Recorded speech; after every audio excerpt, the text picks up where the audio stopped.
kami dari kelompok 4, di sini kami akan menjelaskan materi mengenai pilar kehidupan berbangsa dan tantangan dinamis dalam konteks kekinian.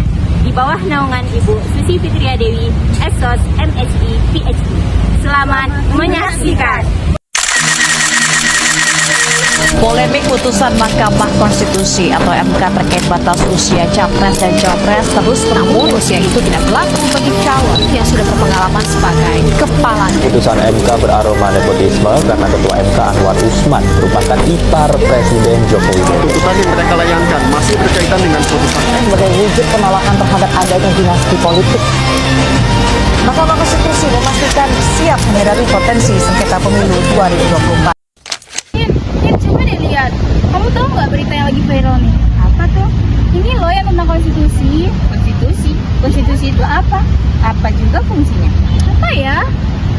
Nah, konstitusi adalah hukum dasar tertulis maupun tidak tertulis yang menjadi pedoman penyelenggaraan pemerintahan suatu negara. Konstitusi mengatur hubungan antara warga negara dengan negara, mengatur hak asasi manusia, serta menjadi wewenang lembaga-lembaga negara.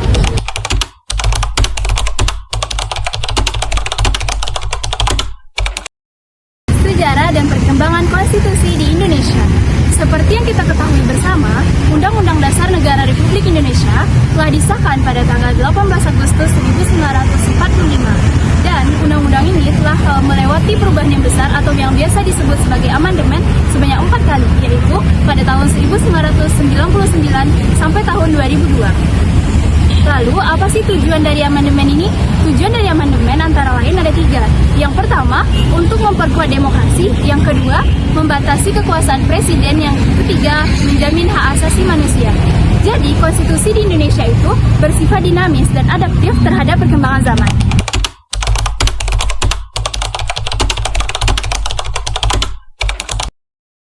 Nilai-nilai dasar dalam konstitusi Indonesia. Yang pertama, nilai Pancasila.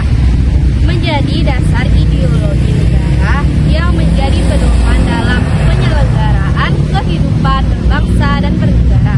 Yang kedua, demokrasi dan kedaulatan rakyat. Konstitusi menegaskan bahwa kedaulatan berada di tangan rakyat yang menjadi pemegang kekuasaan tertinggi dalam sistem demokrasi. Yang ketiga, hak asasi manusia atau HAM. Jaminan perlindungan HAM diatur secara jelas dalam Pasal 28A sampai 28Y UUD 1945 mencakup hak hidup, kebebasan berpendapat, beragam, dan hak-hak lainnya.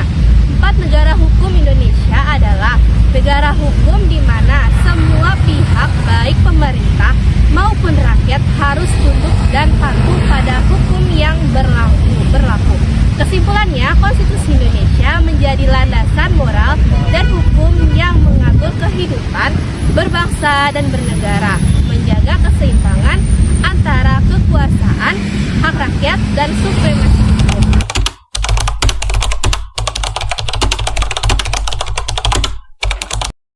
Dinamika konstitusi adalah suatu yang mengenai perkembangan dan perubahan konstitusi suatu negara, mencakup sejarah, interpretasi, dan implementasi dalam praktik aspek penting mengenai dinamika konstitusi. Yang pertama, perubahan konstitusi dapat mengalami perubahan melalui amandemen atau revisi. Yang kedua, implementasi konstitusi oleh lembaga-lembaga termasuk Mahkamah Konstitusi. Yang ketiga, implementasi konstitusi harus diimplementasikan dalam praktik kehidupan berbangsa. Contohnya dinamika konstitusi di Indonesia.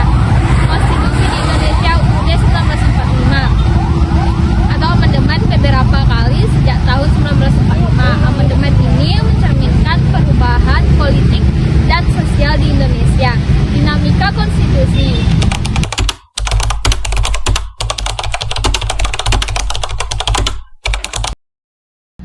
Tantangan konstitusi saat ini. Yang pertama yaitu penyalahgunaan kekuasaan. Contohnya yaitu korupsi di lembaga tinggi negara seperti legislatif, yudikatif, dan eksekutif. Yang kedua yaitu lemahnya penegakan hukum dan ketimpangan sosial. Contohnya aparat penegak hukum yang sering tebang pilih. Dan yang ketiga yaitu polarisasi politik. dan manipulasi hukum. Contohnya seperti lemahnya independensi lembaga pengadilan dalam menguasai kasus-kasus politik. Dan contoh yang ada pada kasus aktualnya yaitu putusan Mahkamah Agung nomor 90 Peraturan Perundang-undangan nomor 21 tahun 2023 yang berbunyi yaitu menjadikan polemik karena mengubah syarat usia capres dan cawapres secara mendadak yang dianggap menguntungkan salah satu pihak dan merusak prinsip keadilan konstitusional.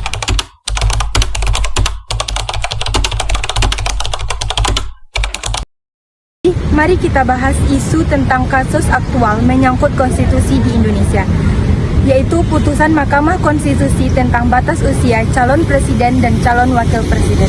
Seperti yang kita tahu, sebelumnya aturan menyebutkan bahwa calon presiden dan calon wakil presiden harus berusia minimal 40 tahun. Tetapi, lewat putusan MK, sekarang seseorang yang belum 40 tahun tetap bisa mencalonkan diri, asalkan pernah atau sedang menjabat sebagai kepala daerah. Jadi, apa sih hubungan putusan MK terhadap konstitusi di Indonesia ini?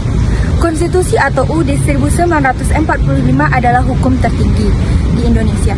Dan Mahkamah Konstitusi adalah lembaga yang bertugas menjaga agar semua undang-undang tetap sesuai dengan konstitusi. Jadi, ketika MK membuat putusan, sebenarnya mereka sedang menafsirkan konstitusi dan menguji apakah suatu aturan masih sesuai atau tidak.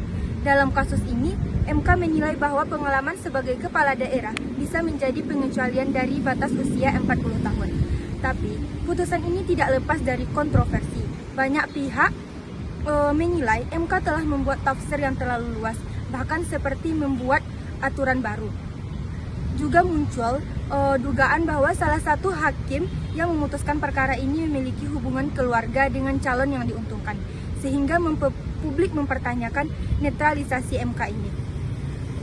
Hal ini tentu mengguncangkan kepercayaan masyarakat tentang MK sebagai penjaga konstitusi.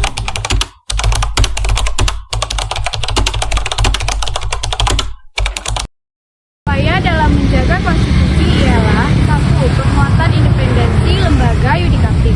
Ini adalah pilar penting dalam menjaga konstitusi.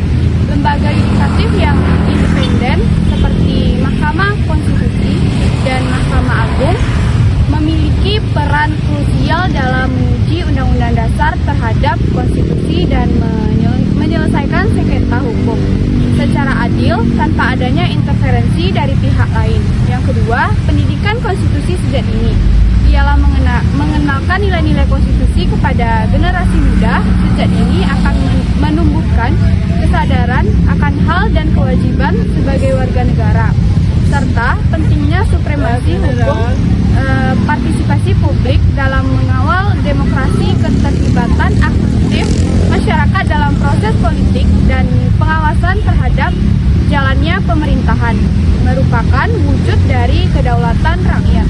Yang keempat, transparansi dalam proses legislasi dan yudikasi, keterbukaan dalam pembentukan undang-undang, legislasi dan proses peradilan yudikasi akan meningkatkan kepercayaan publik terhadap lembaga-lembaga negara.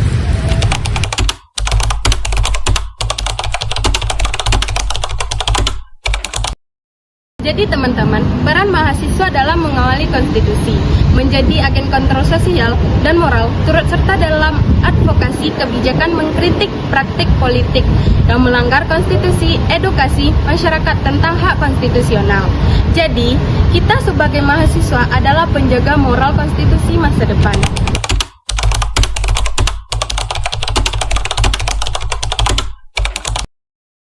Ada 3 rekomendasi penting penegasan konstitusi. Yang pertama yaitu reformasi Mahkamah Konstitusi agar lebih independen. Artinya, MK harus bebas intervensi politik dan mampu menjaga konstitusi agar adil dan objektif. Yang kedua yaitu pengetahuan independen atau lembaga pengawasan seperti KPK dan Komisi Yudisial. Kedua lembaga ini perlu didukung penuh agar dapat mengawasi pelanggaran hukum secara relatif atau efektif. Yang ketiga yaitu pendidikan kewarganegaraan berbasis konstitusi. Masyarakat terutama generasi muda, perlu dibekali pemahaman mendalam tentang konstitusi agar sadar akan dan hak kewajiban sebagai warga negara.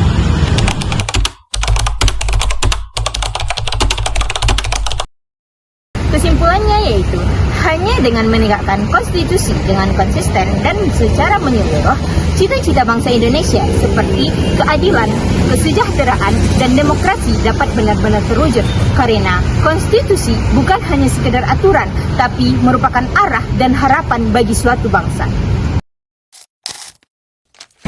Sekian hasil video dari kelompok kami. Assalamualaikum warahmatullahi wabarakatuh.